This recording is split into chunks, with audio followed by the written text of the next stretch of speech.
Now, the other truth is that in my team, the NIS placed a mall a long time ago. You know, Queen. I have a mall on my team. Because when I got an accident in Embu, for me, nilikataza Wakenya, no, don't speculate. Nilikataza Wakenya, hapana, mwache kusema your accident was planned. Accidents happen and this has happened. But later, I realized Kenyans were not wrong to be paranoid or to be suspicious. Kenyans were actually right to be suspicious, and I was wrong not to be suspicious. Because the car that did an accident was not owned by an individual, it's owned by a company. And when you search the CR12 for that company in the register of companies and you check the directors, it's a dead end. The driver is somebody we've looked for, and we've not found him to date. Gari hata iko huko inaitwa ni Mukuruini police station. What is that place? Yes. To date, we not found the driver. Yeah? Now, when I was arrested, there's a call that was made from this office around this building. And that call was made to DCI that I'm here. Somebody was called here, akaulizwa boss ako aliposema ako, that person called DCI. When DCI came to this office for an arrest, they didn't guess. They didn't look for my office. Remember, this compound is so big with so many offices. But they didn't look for my office. They came straight to my office as if they already had the plan and layout of the building.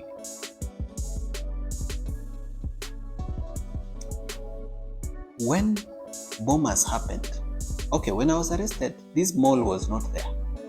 So whenever bad things happen, hakuangi anywhere near. Bombers, this person is a very close person in my team and should have been at Bombers, because kama naenda Bombers na team yangu imenijoin, mbona yeye ana miss na kwake ni karibu na Bombers? Mbona alikuja huku kwa ofisi mahali siko badala aende Bombers mahali ni karibu na hata mahali yeye anaishi? So the NIS placed a person in my team a long time ago. When you research this person's history, you are not able to know which primary school they went to, secondary school. They wiped their profile clean.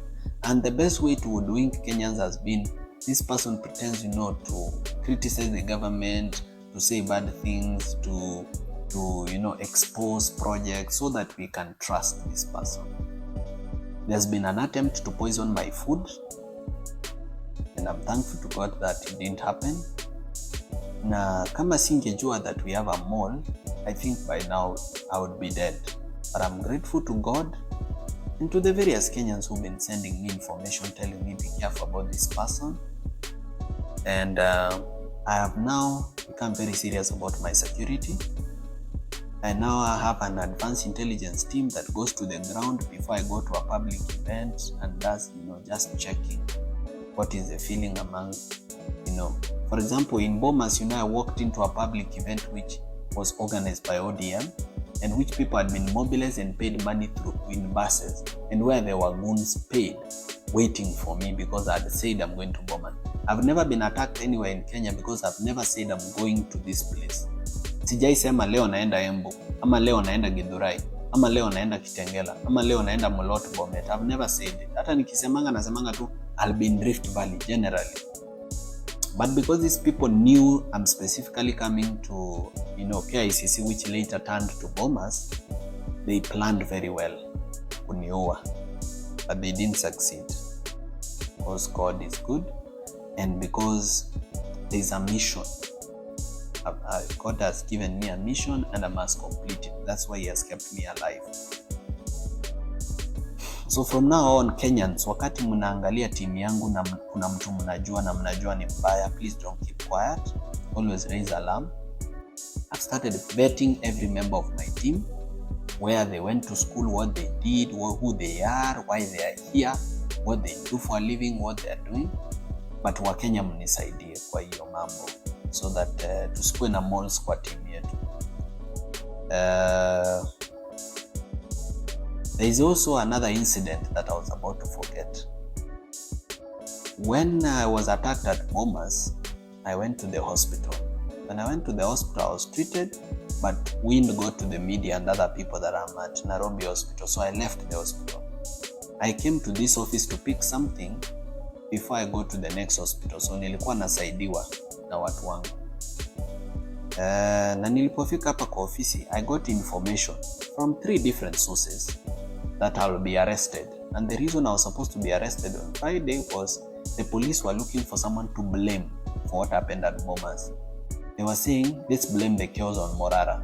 But me, I was asking, but Morara came alone. In fact, at the door, he was only allowed to enter with 1 guard. So how do you blame it on him?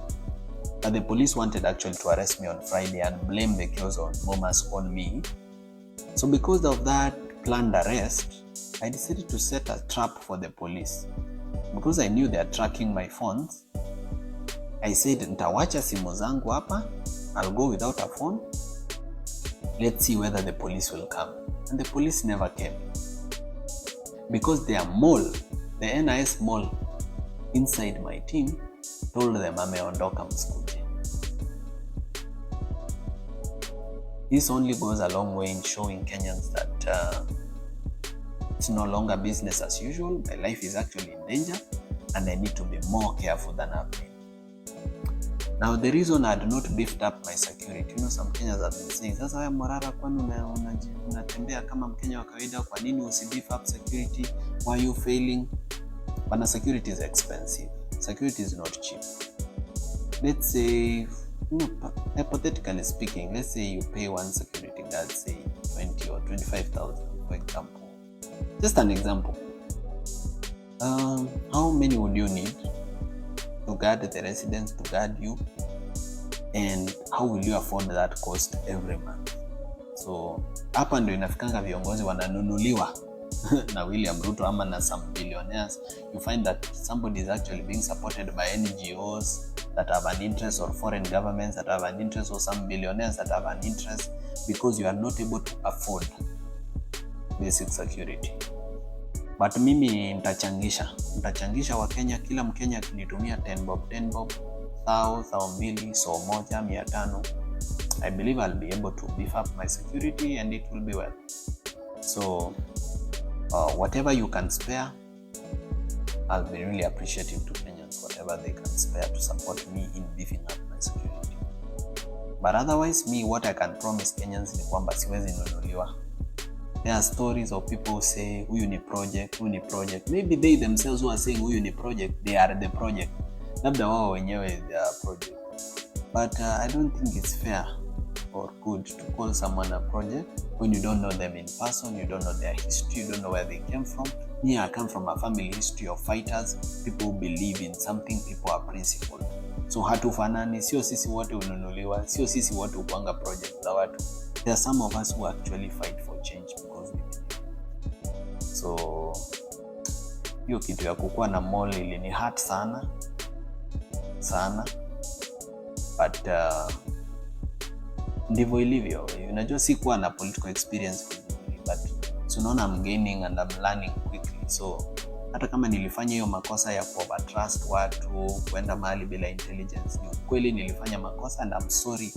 I apologize to all Kenyans kwamba hapo niliteleza, lakini it will not happen again. I will be more careful this time. And I'll continue fighting for what we believe in together. Sitawahi wa disappoint na sitawahi wa achilia. I'll keep doing the Vampire Diaries. I'll keep doing civic education. I'll not stop, because when I stop, the enemy wins. And the enemy should not win.